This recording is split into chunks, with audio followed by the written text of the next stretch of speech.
So a pleasure now to introduce Natasha O'Hear, who's our second keynote speaker. She's a lecturer in Theology and Visual Art at ITIA, University of St Andrews. With Anthony O'Hear, she's the author of Picturing the Apocalypse, the book of Revelation in the Arts over 2 millennia, which is published by Oxford University Press. The subject today is Visualising the Biblical Vision. Natasha, pleasure. Go ahead. Thank you very much. Thank you, Simon. So today, as Simon has alluded to, my most recent book is on visualizations of the apocalypse as a whole. And in this talk, I'll be using apocalypse to mean the book of Revelation. But in this talk, I wanted to do something which so as I see it, the main theme of the conference is what can art unveil to us, and so today I'm going to be looking at the sort of history of or a very select history of the way some of our most famous biblical visions have been visualized, but also sort of secondary point is what those images can tell us, or how they can help to inform our ideas about what it means to have a visionary experience. So as I've been listening to other papers, there are definite points of contact with quite a few other things that we've heard. Sort of Michelle's paper on, allowing different interpretations to sit next to each other and being comfortable with that. Elena's paper on time and sort of whether the source of biblical visions are atemporal or not. Then Lila's really interesting comments about Abu Lafia and whether when we're having a vision we're both within and without the body at the same time. And obviously Eleanor's wonderful kind of summary of some of those sort of visionary currents in modern American art. Okay, so getting on to my talk now. So I just thought I'd start with a definition of a vision. It's an experience of seeing someone or something in a dream or trance or as a supernatural apparition. And we obviously have, I'm sure that everybody here is aware of the sort of wealth of examples that exist in the Christian visionary tradition. So we've heard a lot about Ezekiel during the conference. He obviously was a recipient of several visions, Daniel as well in the Hebrew Bible. And then I'm kind of putting visionary dreams in that category with visions as well. So we've got the visions of Jacob and Joseph in Genesis. They're moving into the New Testament. I would class the Annunciation as a vision. Transfiguration, Mark 8 and associated parallels is a really interesting vision which I'd like to do more work on. And then interesting little sort of side vision, Pilate's wife's dream vision in Matthew 27. Then obviously the big vision or visions of the New Testament is John's Apocalypse. And then something else that I'm going to touch on a little bit today, Chris obviously put up a slide of Paul's vision on the road to Damascus. So I'm going to also think a little bit about that in relation to a Caravaggio image. But then post-biblically, we also have lots of visionaries within the Christian tradition. This is a very sort of small and slightly random summary or examples of Christian visionaries. So obviously you've got St. Jerome, Hildegard of Bingen. I sort of put in people that, people would hopefully have heard of. Joachim of Fiore, obviously, pictorialised some of his visions pertaining to the apocalypse. St. Francis, Bridget of Sweden, Savonarola, Teresa of Avila. And then bringing us into the nearer to the modern era, we have the visionaries in the Southcottian tradition, which of course Mabel Barltrop is a part of that, and the Panacea Society is a part of that. So Joanna Southcott was the first in a line of, sort of self-styled prophets of the Visitation. So what sort of characterised them as different? They believed that they had visions pertaining to the millennium, but they specifically believed that this figure, Shiloh, would appear to sort of, in Shiloh is separate to the figure of Jesus, would appear to sort of set things up prior to the millennium. So Southcote was the first in that tradition of visitation prophets, and believed that she was going to give birth to Shiloh, and told her followers that she was pregnant, but then died and did not give birth to a baby or Shiloh. Then Richard Brothers was also in this visionary visitation and prophetic tradition, and then I also put William Blake on there as well. So sort of bringing it to the Panacea Society, as we've heard several times over the conference, Mabel Barltrop was the founder of the Panacea Society. She's the lady in the top right-hand corner. Sorry, that's Joanna Southcote in the top right-hand corner. And below, I just put that in as a general interest. That's a contemporary cartoon of Joanna Southcote, which is testament to, so this is about 1815, I think, around that time. And it's testament to how she herself had captured the popular imagination, you know, that she was appearing in popular satire. And then Mabel Barltrop is in the middle. She believed herself to be the sort of eighth prophet, hence why she was called Octavia, in the line of these visitation prophets, and also Shiloh. So Barltrop and her followers believed that she was Shiloh, the child that Joanna Southcote predicted she would give birth to, but who never came. Barltrop claimed to receive daily visitations from God, which she called her scripts, which were recorded in her journal and shared with the group. Like all of her visionary predecessors, and I suppose this is the really important part about what links all of these visionaries.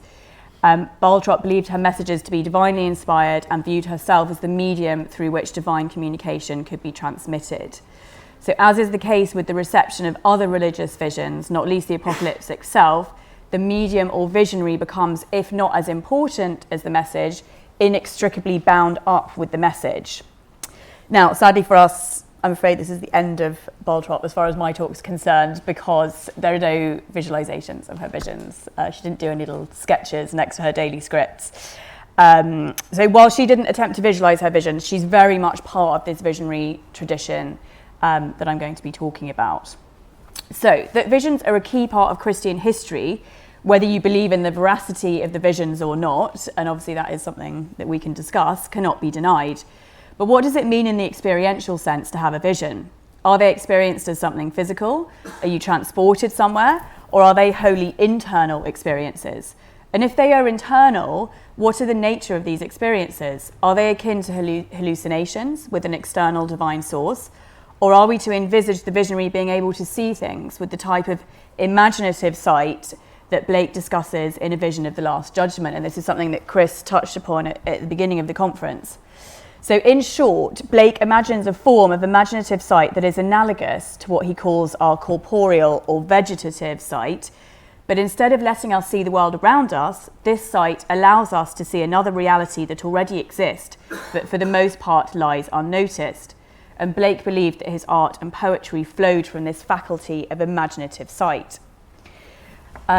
So while there are, of course, many written vision reports that one can draw upon in seeking answers to some of these questions, and scholars such as notably Lindblom, have made excellent comparative studies exploring the similarities and differences and common strands between what he terms authentic vision reports.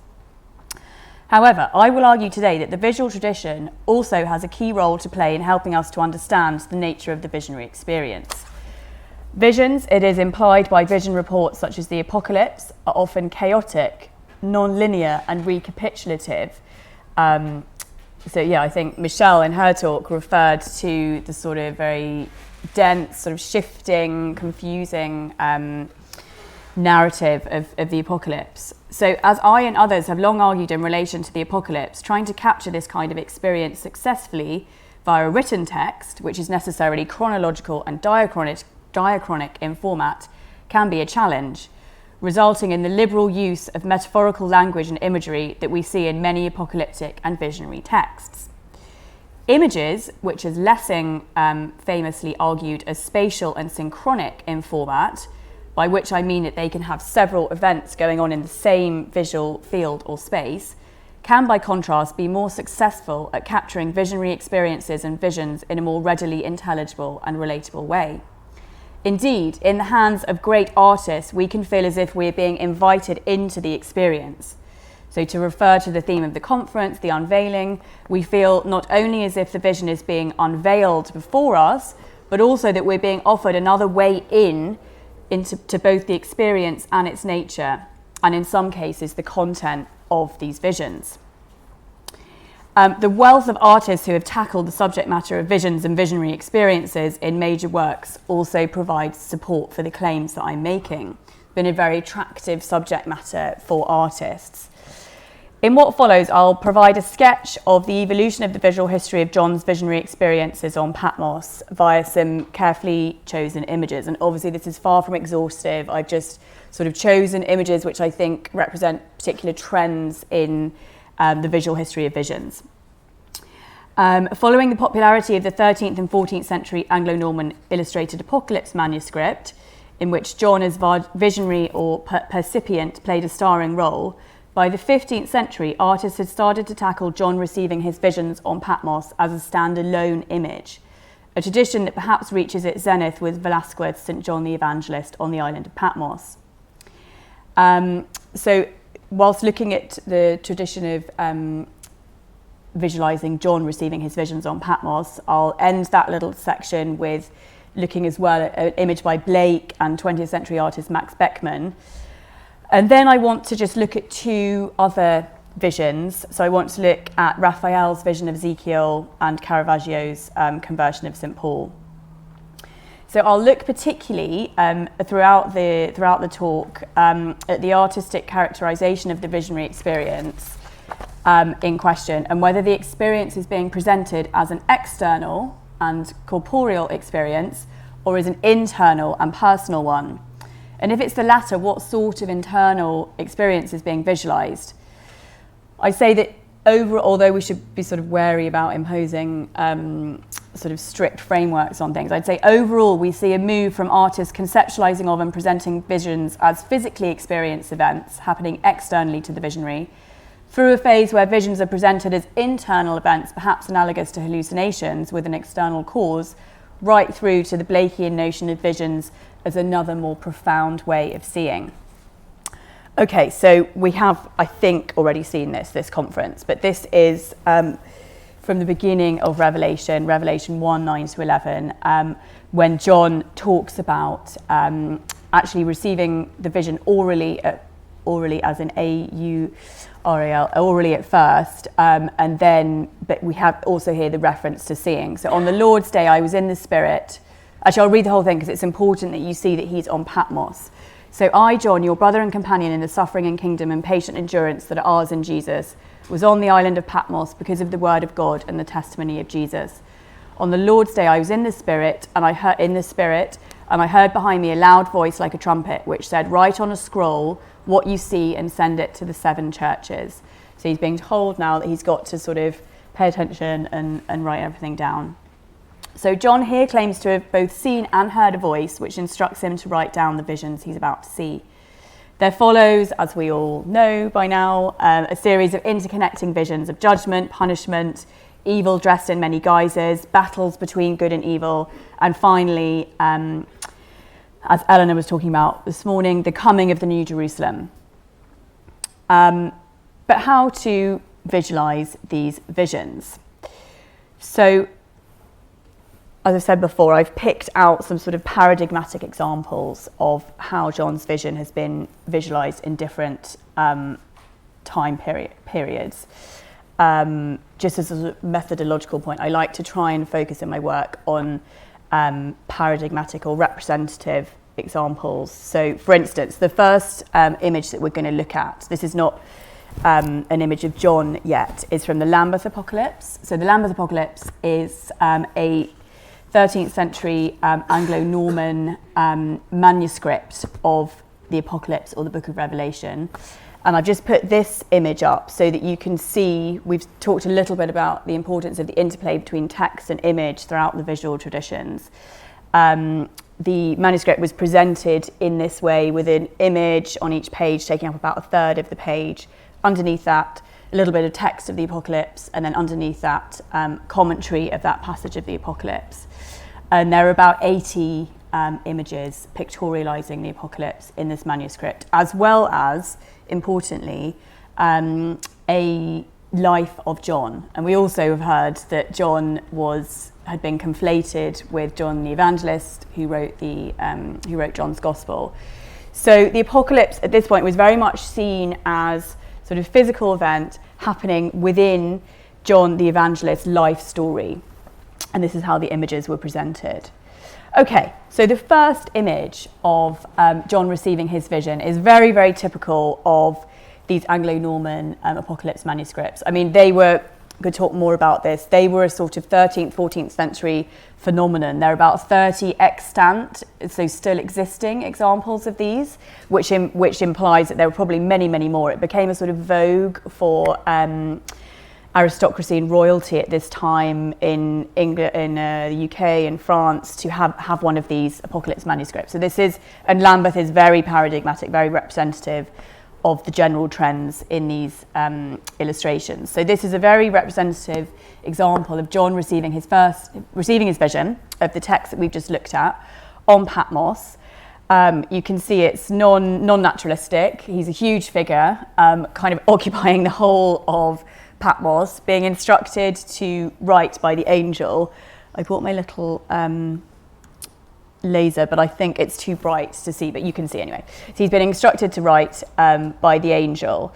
It's interesting to note that his eyes are closed here, which could imply that it's some kind of internal experience. However, I think in light of the images that follow, that's not necessarily the implication. I think the closed eyes here are symptomatic of John's sort of metaphorical blindness at this point, before he's had the visions. Because then in the final image of the whole series, so Revelation 22, we see him before Christ, having an unmediated vision of Christ with his eyes open, and sort of in full visionary sight, as it were. He's got to the end of the visions of Revelation, and he now is sort of elevated to this level of prophetic understanding that he didn't have before. So as we go through the images of the Lambeth Apocalypse, here we see John sort of peeping into the heavenly throne room vision of Revelation 4 and 5. So he's looking into his own vision. So he's very much become both the percipient, the receiver of the visions, and he seems to be physically walking around them, but he's also our guide. And that's why it was important for the medievals to have him in nearly every image, sort of showing the veracity of the visions, but also a guide to the person reading or viewing the manuscript. And then, and this is in line with the text, the next image that he's in Revelation 17, the angel shows him the Whore of Babylon, but he's actually been carried towards the Whore of Babylon here, sort of implying a certain reticence to get near this frightening figure on the seven-headed beast. But anyway, very much still part of the vision, physically experiencing his visions. Okay, so the images that we've looked at combine to create the impression that during the visionary experience, John has been transported to another realm, and the visions that he's looking at are in some sense physically real. He's both percipient and participant, his presence in or at the side of nearly every vision being of vital importance for the medieval viewer. In a way, and these images are wonderful in one way, and they're beautifully coloured, but they can be quite repetitive as well. But in a way, what these episodic images do with John in nearly every image remind us in no uncertain terms that what the words of Revelation amount to is a vision report. So we can't escape from that idea when we're interacting with these manuscripts. The vision is logically prior to the words. And so for the medievals, or certainly the creators and users of these manuscripts, so for them, recreating and understanding the visionary experience seems to have been a key element in the interpretive process. Okay, so if you can keep this sort of Anglo-Norman iconography in your mind, that is epitomised by the Lambeth images. This is what dominated visualizations of the apocalypse and John's visionary experiences for the next couple of centuries. Towards the end of the 14th century, we start to see an interest in John as visionary, not just as kind of guide to the visions, but more in John on his own. So we get this in the frescoes of Giotto in Florence, and the frescoes of Donatello also in Florence, and the Bohemian Apocalypse frescoes now in Prague, as well as in the late 14th century Angers Apocalypse tapestry and the stained glass tradition, which Michael touched on a little bit yesterday. The manuscript, so stained glass tradition, if you want to follow that up, things like York Minster, the Sainte-Chapelle in Paris. The manuscript tradition is notably continued in the Flemish Apocalypse of 1400, which shows a healthy interest in John as visionary, and also in the Master Barltrop Apocalypse altarpiece, which also begins with an image of John on Patmos. So this sort of starting to get a kind of focusing in on John, almost at the expense of the content of the visions here. Okay, so now we move to the late 15th century and this stunning Memling image, which Chris briefly sort of juxtaposed with a Blake image of Revelation 10 yesterday. So just to contextualize it, because I think it is quite often shown on its own, and actually it's, of course it makes sense on its own, but it is very much part of a triptych called The Mystic Marriage of St. Catherine. And on the left, we have the life story of John the Baptist, and on the right, instead of the kind of vita, the life story of John the Evangelist, we get his visions of him receiving the visions of Revelation, which is fascinating. What's interesting for our purposes about thinking about what is a vision, what does it look like, what does it feel like, John is very much foregrounded here. So as you can see, it's 176 high, 1.76 m. John's sitting down, he's about sort of 3/4 life size, something like that. So he's a really imposing figure when you go and look at this in the Memling Museum in Bruges. And it was made for the hospital in Bruges, commissioned by some clerics there. So what we see is John sitting on Patmos. So Patmos, the place, becomes really important as well. So this rocky outcrop is kind of a symbol of Patmos. So he's sort of gazing up into the middle distance. So that's already raising questions about, is he seeing the things that we can see? Sorry, are the things that we can see there? Or are we now seeing the content of his mind in this image? Just to finish on him, we also see his pen poised over the blank page of a book, although the book is sort of halfway through, so is the implication that he's already written down some of the visions. And he's dipping another pen or stylus in an inkwell, which has led some people to sort of speculate about whether he's engaged in a sort of process of automatic writing. Now, what about the content of the visions? I'm sure lots of you can already, Chris picked some of them out for us yesterday. But we have here the sort of dominant vision is of the heavenly throne room of Revelation 4 and 5. And then receding into the background, here we have the four horsemen of the apocalypse of Revelation 6, the earthquake, the sixth seal, and then going further backwards, the seven trumpets, so ending with the locust army, the myriad horsemen. And here, I think this is what Chris was juxtaposing with the Blake image. We have the mighty angel of Revelation 10, and then going upwards, the woman clothed with the sun and the dragon, and the fall of the dragon over here. And then tiny on the horizon is the dragon handing over power to the sea beast. So we have all of Revelation here up to Revelation 13. And I've argued elsewhere that I think the implication is very much that it's going on over the horizon, but it's just too tiny to see. So this is fascinating interpretatively because we have all of John sitting here surrounded by his visions, but there's a tension between whether they're really there or whether we're sort of seeing the content of his mind. So what is interesting is the eye-like heavenly throne room. So several people, including myself, have argued that the heavenly throne room here is being presented as a sort of divine eye. So could everyone sort of see that you've got the sort of outside of the eye here, and then God and the Lamb kind of in the centre, almost in the pupil of the eye. So I think the implication is that the source of the vision, we're sort of seeing the divine eye as the source of the vision. And it's sort of got a double meaning, that the divine eye is both looking down on everything, omnivoyant, but also enabling John to see things that he wouldn't otherwise be able to see.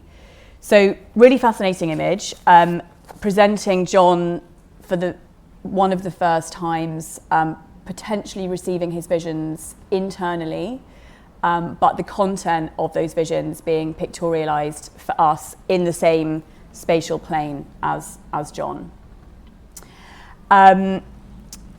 Okay, so this is in terms of the history of the visual history of Revelation, but also the visual history of visions. This is a really sort of seminal image. So hold that in your mind, if you will.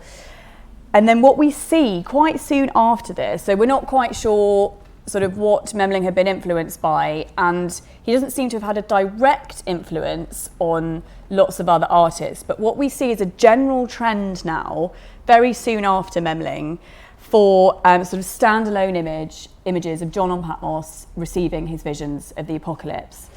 So this is a famous image by Hieronymus Bosch, and we get a sort of almost standard iconography developing. So here again, the visionary quite large at the front of the painting, on the kind of rocky outcrop that is Patmos, gazing up sort of into the middle distance. We quite often have the eagle, although here Bosch is just being weird, it's a raven, eagle, which is the symbol of John the Evangelist. So that would immediately make the visual identification in people's minds. And in a lot of images, obviously classic Bosch, but in a lot of these images, we also have a little devil trying to hook away John's ink pot. So we have that dynamic that we have in Revelation of the battle between good and evil going on. We often have a sort of calm seascape in the background, again, tapping into this fascination with Patmos, the island of Patmos. And then, most importantly, in sort of interpretive terms, the content of the vision, unlike Memling, where we had he tried to put all of Revelation, the content of the whole vision in, content has now been distilled to an image of the woman clothed with the sun of Revelation 12. And that's exactly what we get in this other image, Master of the Female Half-Length image. So we have John, the eagle, little devil trying to hook away the ink pot, the kind of calm seascape in the background, and then he's added in even more detail of got the woman clothed with the sun there and the dragon either flying in the sky to kind of menace her or having been cast down by Michael. So really interesting development in interpretive terms, and how this exegetical position was arrived at of having sort of condensed John's vision to this one vision of the woman clothed with the sun, how this was arrived at and seemingly internalized by nearly all of the artists producing standalone images of John receiving his visions on Patmos is something of a conundrum.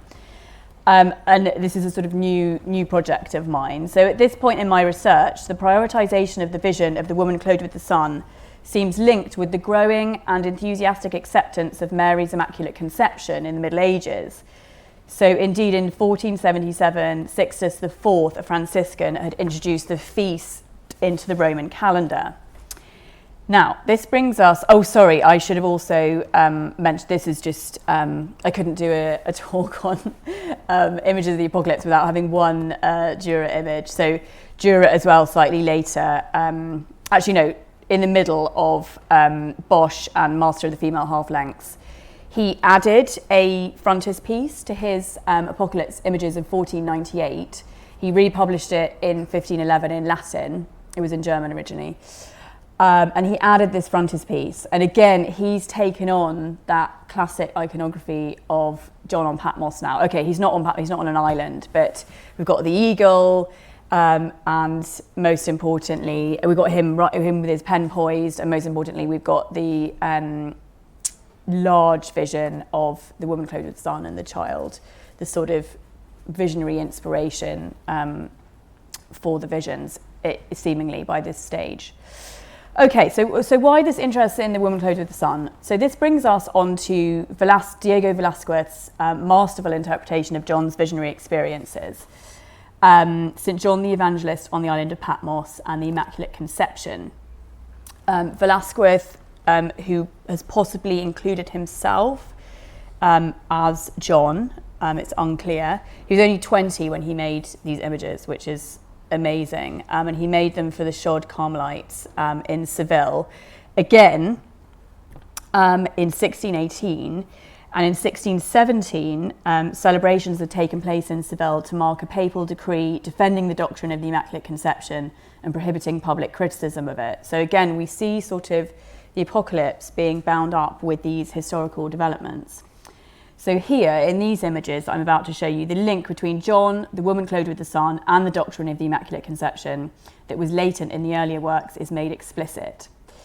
But again, what's really interesting for us is the way that Velázquez has changed our conception of the visionary experience. So in Memling, Bosch, Master of the Female Half-Lengths, I think we've moved to a position where the visions are being characterised as internal. But here Velázquez is doing something even more interesting, I think. So we have a very young, naturalistic, life-size John. I apologise for that, it's not a very good reproduction. It's incredibly difficult to reproduce this image. Go and see it in the National Gallery if you want to see it in detail. He appears to be in an ecstatic trance, and there's more drama to this image than the other images, where John looks almost serene when he's receiving his visions. So I think there's a possible implication that it's a more unsettling visionary experience than the previous ones we've looked at. He has got, you probably can't see it, he has got the eagle behind him here, so the symbol of John the Evangelist. He's got the books at his feet, possibly intended to symbolise the Hebrew Bible. And again, his pen is poised over a blank page of a book, which looks like it's about in the middle of the book. So again, the idea is that he's sort of halfway through his visions, which would be completely consistent with what he's looking at, which is, again, Revelation 12, the woman clothed with the sun, and the dragon. I hope you can see it in that sort of tiny image in the top left-hand corner. What's interesting is having this subject matter handled by a kind of artistic genius, because now we have an exclusive focus on John and his vision. The way it's been lit from above and from the top left just illuminates John and his vision. Everything else is in darkness. Perhaps the implication is that this is a sort of night vision, but Patmos, the surroundings, that's all gone. Velázquez has prioritised this moment of visionary experience and the visionary himself, which I think invites us into these internal visions in a different way. And then the pair to this image is the Immaculate Conception, which in a way is the sort of glorious culmination of, so Revelation 12 is the woman clothed with the sun in combat with the dragon, who is Satan. And Satan, or the dragon, is cast down by St. Michael at the end of that chapter. Obviously, he re-emerges in different forms later on in Revelation, but then is finally defeated. So the battle that we see John visualising here, this is almost like the glorious culmination of that battle. The woman clothed with the sun as virgin, coming in glory. We have a little nod to the New Jerusalem here in the fountain, the water of the river of life, Revelation 22. And again, the focus is all on her, with the lighting and the sort of extraordinary realism and naturalistic style that Velázquez has used to visualize her. So just to contrast with, this is Velázquez's teacher, Pacheco, who also produced an image of the Virgin of the Immaculate Conception, but it's incredibly stylized, it's incredibly busy, idealized vision of the woman clothed with the sun compared to the Velázquez vision, where she looks like a normal kind of young girl. Her skin has a very naturalistic quality to it, and also her clothes. I mean, it's a very beautiful image. I can go into more detail about the kind of identification between the woman clothed with the sun and the Virgin, if people would like me to later. But from about the 5th century, the woman clothed with the sun of Revelation 12 and the Virgin Mary had been identified with each other. So here, and then she sort of becomes a figure with the attributes of them both. So obviously we have the Marian blue stole here, but we also have the woman clothed with the sun is described as obviously being clothed with the sun, hence the light coming from outside, but also being crowned with 12 stars, standing on a moon. So this figure has the sort of attributes of both of those figures, which have become conflated in the religious imagination. Okay, so what has Velázquez done that's original, and how has it helped us to understand the visionary experience? In art historical terms, his blending of the everyday with biblical subject matter, which was a very original thing to do in Spain in the early 17th century, in combination with the size of the figures and dramatic lighting in these images, serves to draw us into John's internal vision. The realism in the lighting served to create a sense of drama and an even a more disturbing tone that was certainly lacking in the earlier images that we've looked at. Harry Mayer has written very interestingly on the ambiguity that Velázquez introduces into this, by this point, familiar religious subject matter. He argues that far from being outside on the island of Patmos, as we know that John is usually depicted, Velázquez has depicted him in a cave or even a cell. He focuses on the prevalence of the inside objects, such as the books, the robe, and the mat at his feet. He also argues that there is an ambiguity inherent in the presentation of the woman clothed with the sun vision, claiming that it is unclear whether it's a memory or a vision. While I do not follow Mayer's argument to its conclusion that Velázquez may have been implying that John was in an institution for the mentally disturbed, this image certainly puts us in contact with the potentially disturbing nature of John's visionary experiences in a way that the previous images with their calm backgrounds and more serene Johns did not. In theological terms, Velázquez's tight artistic focus on the visionary experience at the exclusion of everything else makes us feel as if we're privy to John's internal visions. The exclusive focus on the woman clothed with the sun across the pair of images, as well as indicating a keen interest in the doctrine of the Immaculate Conception, also implies that for Velázquez, even more so than his predecessors, Revelation 12 may be the interpretive key to understanding the entire text. It is certainly not inconceivable that he was offering a theological interpretation along these lines. He'd definitely come into contact with several Spanish theologians via his teacher and later father-in-law's salons in Seville, and was a follower of Pacheco's belief that for art to be truly original, it had to be both artistically and theologically innovative. So I just want to end my consideration of John's visions with a Blake image and a Beckman image.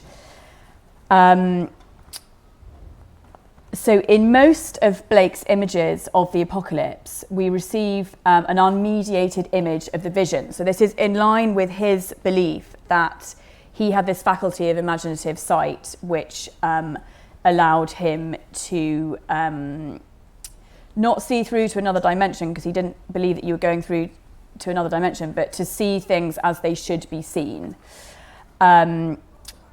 So in this Blake image of the woman clothed with the sun, it's part of a quartet of images of the woman clothed with the sun and the beast of Revelation 13. John is nowhere to be seen. John is absent now. Instead, we see the content of the vision as it has been re-seen by Blake. And there's also, just in case you're interested in this image, there's a real element of Blakean ambiguity here. So I think in contrast to the image of the woman clothed with the sun that Chris showed yesterday, this image is much more ambiguous. It's not at all clear where good and evil lie in this image. The woman is presented as more than equal to the dragon or Satan, who himself has been anthropomorphized. What is key in terms of our purposes is that Blake has, in his apocalypse images, completely overturned the trend that was established in our previous images. That is to say that he has dispensed with the fascination with the visionary John and inserted himself, or more properly his own visions, at the heart of his images. He disrupts the obsession with the medium, John, and returns to a total focus on unveiling the message. And then just looking at the Beckman image to the right of the Blake image, Beckman, I mean, these are less well known, but I highly recommend having a look at them. They're fascinating. He created a very personalised series of 27 coloured lithographs of the apocalypse for a German patron while he himself was living in exile in Holland during World War II. So he'd been exiled as part of the movement against what the Nazis termed degenerate artists in the late 30s, I think, and he was living in Holland by this point. So he takes a very different approach to his presentation of both the visionary and the visions themselves. Like many before him, such as Dürer, Duvet, perhaps even Velázquez, which I mentioned before, Beckman identified strongly himself with John. He believed himself to be living through John's visions, claiming, "This book was printed in the 4th year of the Second World War, as the visions of the apocalyptic seer became dreadful reality." So he thought that Revelation was coming true in the events of the Second World War and that he was experiencing them from the vantage point of John. He lends his own features to his images of John throughout the series, but also includes himself amongst the victims of the beast at other points. So there's a real ambiguity here. You know, is he the seer? Is he one of the victims? But in this particular image, which is a response to Revelation 21, and you can see here that includes the famous line that in the New Jerusalem, God shall wipe away all the tears of humanity, basically. Beckman has here inserted John or himself into an image of humanity having its tears wiped away by possibly God, possibly Christ, possibly an angel. I think it's probably an angel actually because it's got wings. I find this image is fascinating because in some way it takes us back to the Lambeth images. So in some ways we go full circle where John appeared in almost every image. And we experience the visions Beckman experiences the visions alongside the viewer. However, in other ways, this is a much more Blakean way of experiencing a vision. Beckman has re-experienced John's visions in an imaginative capacity from within the context of his own experiences as an exile in distress. So, you know, there clearly are lots of parallels between the two of them. John was exiled to Patmos, Beckman exiled to Holland, and living through these incredibly distressing times, both believing themselves to be in some sense visionaries. Okay, so now slightly go back in time artistically, but to a vision which we're quite familiar with now in terms of this conference. Ezekiel's first vision, Ezekiel 1. So the key lines here are that as he was experiencing this vision, 1:5, in the middle of the vision that he was looking at was something like 4 living creatures. This was their appearance. They were of human form. Each had 4 faces, and each of them had 4 wings. And then slightly later on, in Ezekiel 1:10, as for the appearance of their faces, the 4 had the face of a human being, the face of a lion on the right side, the face of an ox on the left side, and the face of an eagle, etc., etc. So we're going to see what Raphael does with this, but this is the textual inspiration for this image. And obviously, you know, I'm not able to contextualize these images within the tradition of images of Ezekiel's visions and images of Paul's visions in the same way as I've done for the apocalypse, but I just want to kind of include them as point of contrast and continuity. So in this opening vision, Ezekiel, well, as we've just seen, has a complicated vision of God seated amidst the tetramorph or 4 living creatures. And obviously this vision forms the basis for the throne room vision of Revelation 4-5, where John also sees God seated on a throne amidst the 4 living creatures. The text asserts that each of the 4 creatures has 4 faces of a human, a lion, an ox, and an eagle. Raphael, understandably, has made some necessary simplifications in order to attain a workable composition. And it's this top-heavy composition of God and the four living creatures, which is undoubtedly the most striking feature of this image. For although Ezekiel is present at the bottom left-hand corner of the image, you might not even have noticed him down there. He's here under the sort of tunnel of light. So even though he's there, he's a tiny figure standing with arms raised as the heavenly light pierces through the clouds. The earthly landscape in which Ezekiel is situated probably takes up about a fifth of the image, very little of the image. The rest of the painting is dominated by the vision of God the Father with outstretched arms surrounded by and almost tangled with the four living creatures and the two cherubs. Framed with silvery blue clouds, this central scene is lit from behind. So again, the kind of masterly control of the lighting from Raphael. So it's lit from behind and above with golden light, indicating the divine source of the image, in case you needed extra clue. The force of the interlocking, blended nature of the divine tetramorph, described later in the text by the following verse. Each one went straight ahead. Wherever the spirit would go, they would go without turning as they went. So they're completely sort of moving in unison in Ezekiel's vision. So this idea is captured successfully by Raphael, both in the moulding of their bodies and the way that only they are silhouetted against the light in the clouds. Raphael's composition is known to have been influenced by Dürer's Apocalypse series. In this series, Dürer sticks to a rigid demarcation of heaven and earth, what we call a two-tier schema, usually separating heaven and earth with clouds, as we see here.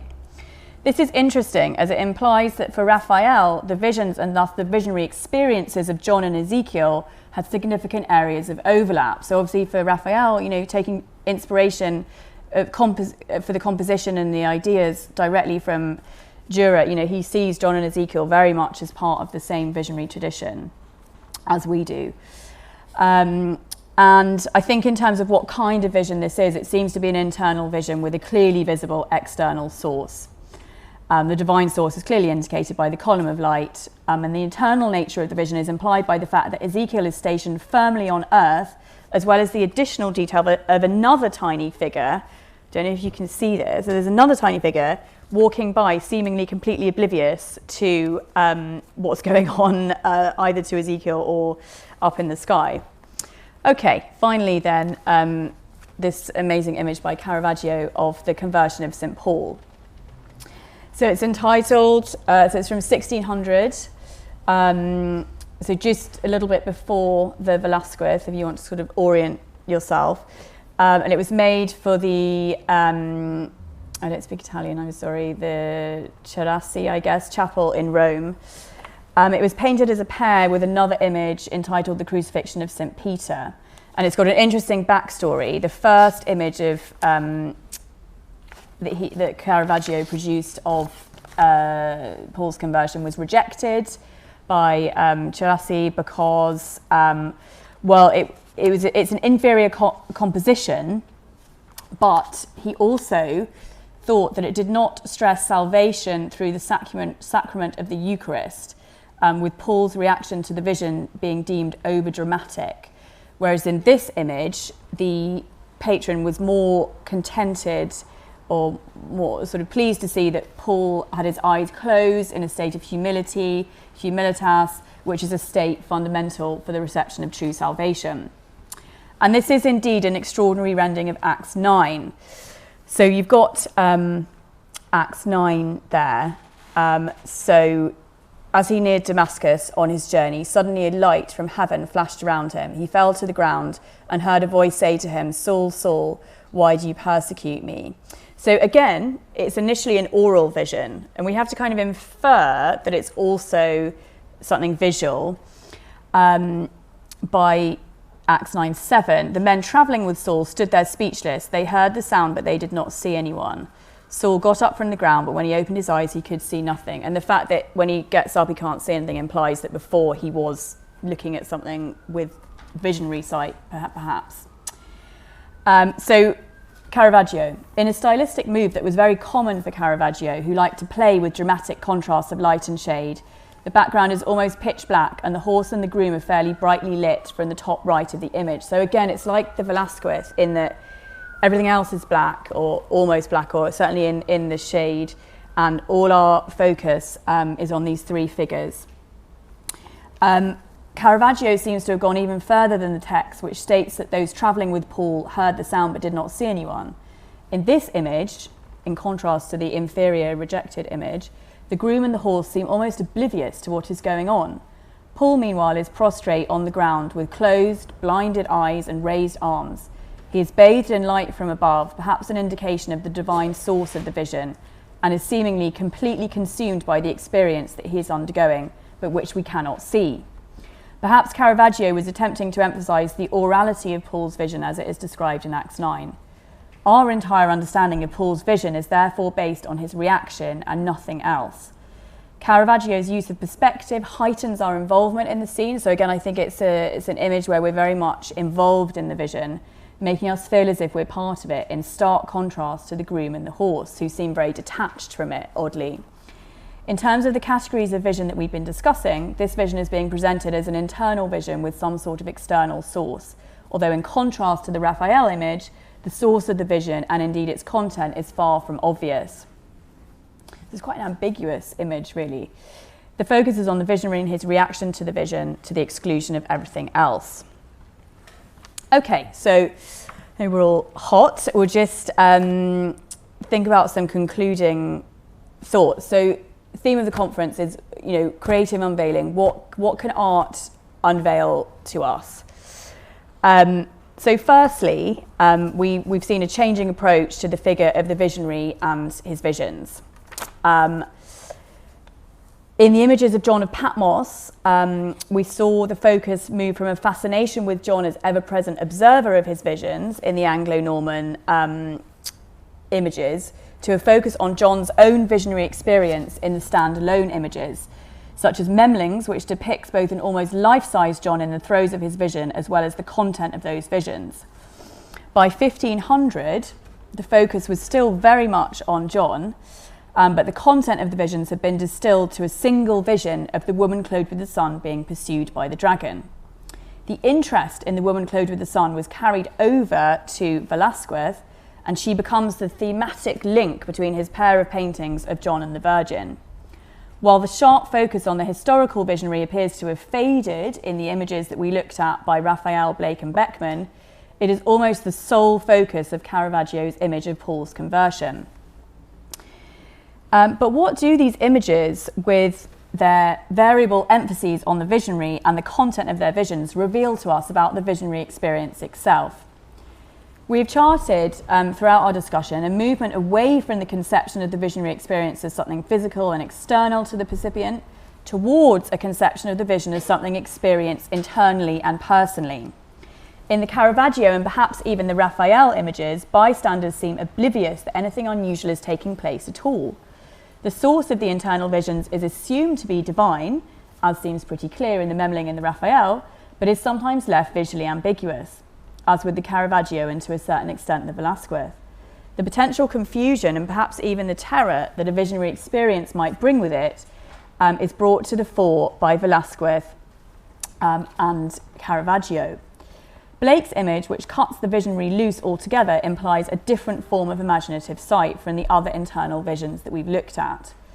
There is more work to be done in tracing the potential theological and textual currents that help shape these changing artistic representations of biblical visions, as well as the interplay between the two traditions.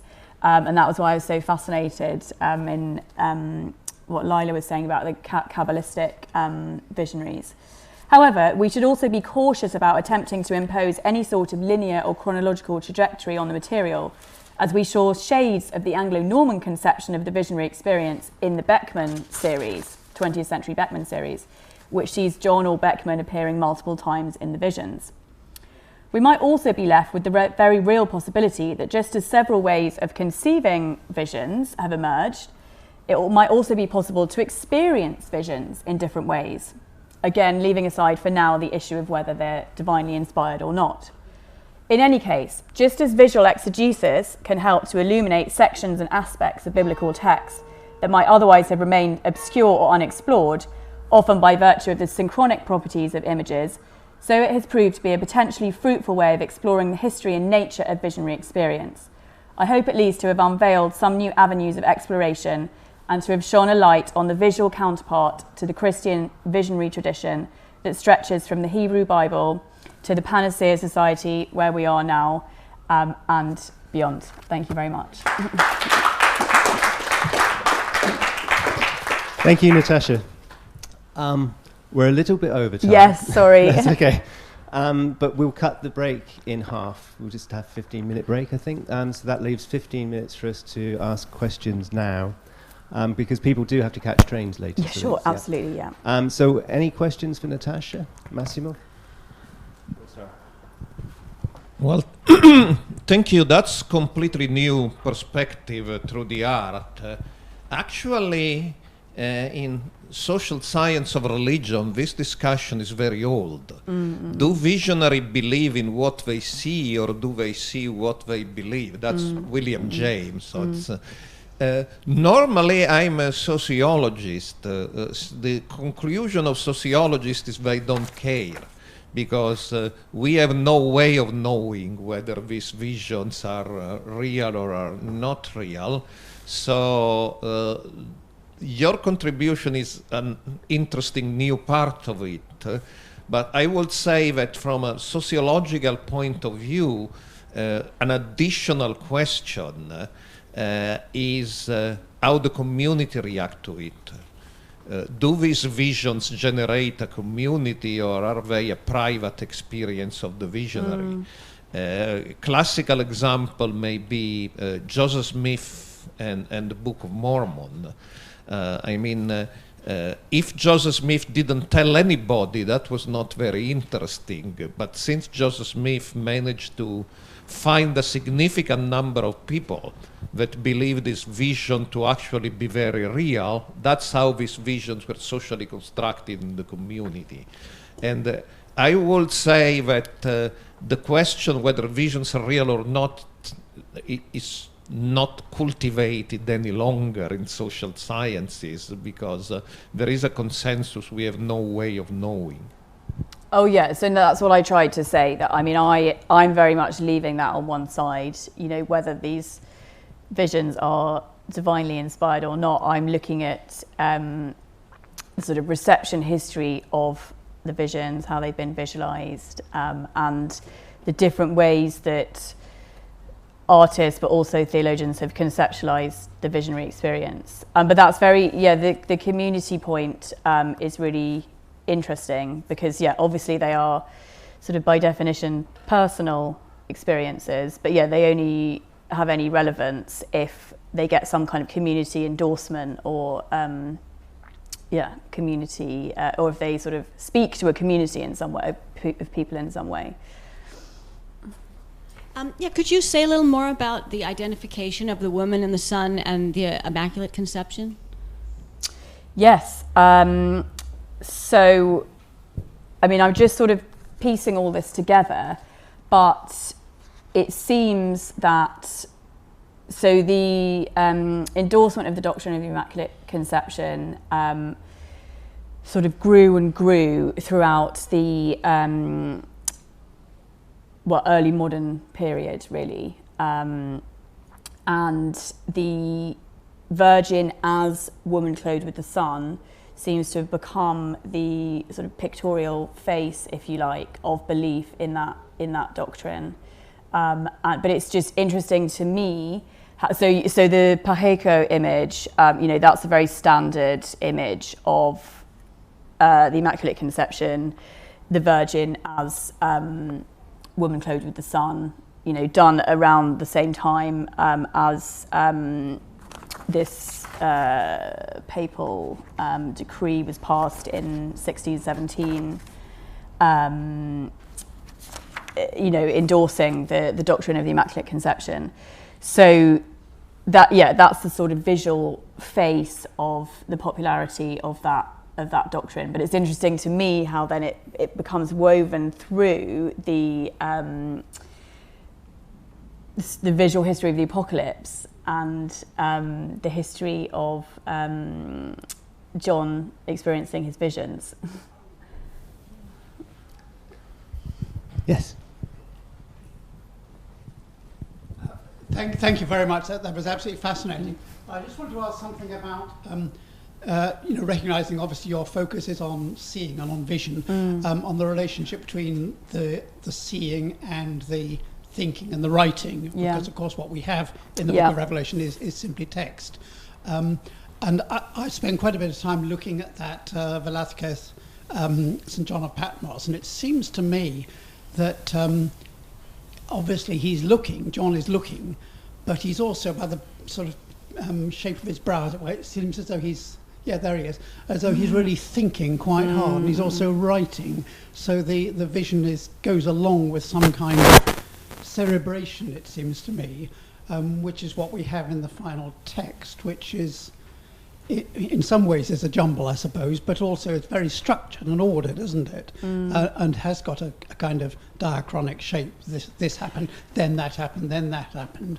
And I just wonder whether the relationship between the text and image is not perhaps, like in Blake's illuminated books, is a little bit more subtle, and so that it's not just sort of seeing and then eventually as a rather secondary thing, the writing, but it's all sort of the seeing and the thinking and the writing are, as it were, all bound together. It's percolating at the same time. Yeah, I mean, it's fascinating, and I suppose, well, there's a few things to say there. I mean, Mayer's point about, is this a memory?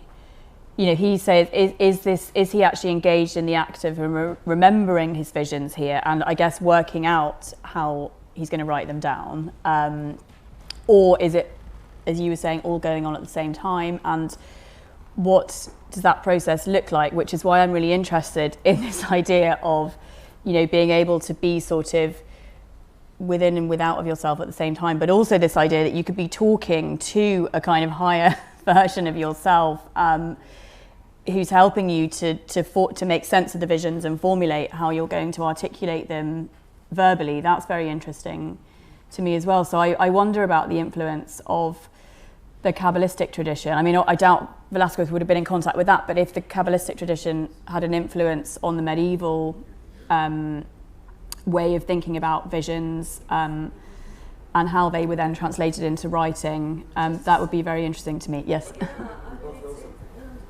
No, wait. Sorry. So we gotta stick. order. Yeah, order. Matthew, go ahead. We've got a question back here. Thank you. I think it might be worth making a parallel between this painting, the Velázquez St. John, and an earlier painting by Caravaggio of St. Thomas encountering the risen Christ, where Christ invites Thomas to put his fingers in his side, and if you remember that painting, Thomas looks past the risen Christ. We see, of course, visualized in the painting, as the painter has to do, but the actual Caravaggio makes it quite explicit that this is a sort of a spiritual, mystical experience, even though it's a physical one in the painting, and the character of Thomas looks past the image of Christ, even though he can feel him with his fingers. So there's that sense of the vision happening on those sorts of levels. And is the image of Thomas there for us to see? Is that what you're saying? That actually it was he was having an internal experience, possibly? I wonder if Caravaggio was suggesting that. Well, and he was obviously very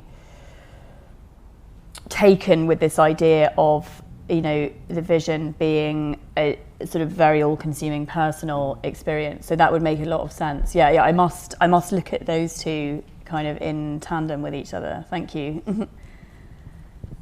Time for a quick one. Do you want to go ahead? Sorry, it's not really a question. It's just a very brief comment and a very speculative comment to do with the possibility of a connection, a link with the Kabbalah tradition or the ecstatic Kabbalah tradition, because Spain was the center of this Kabbalistic tradition, especially what?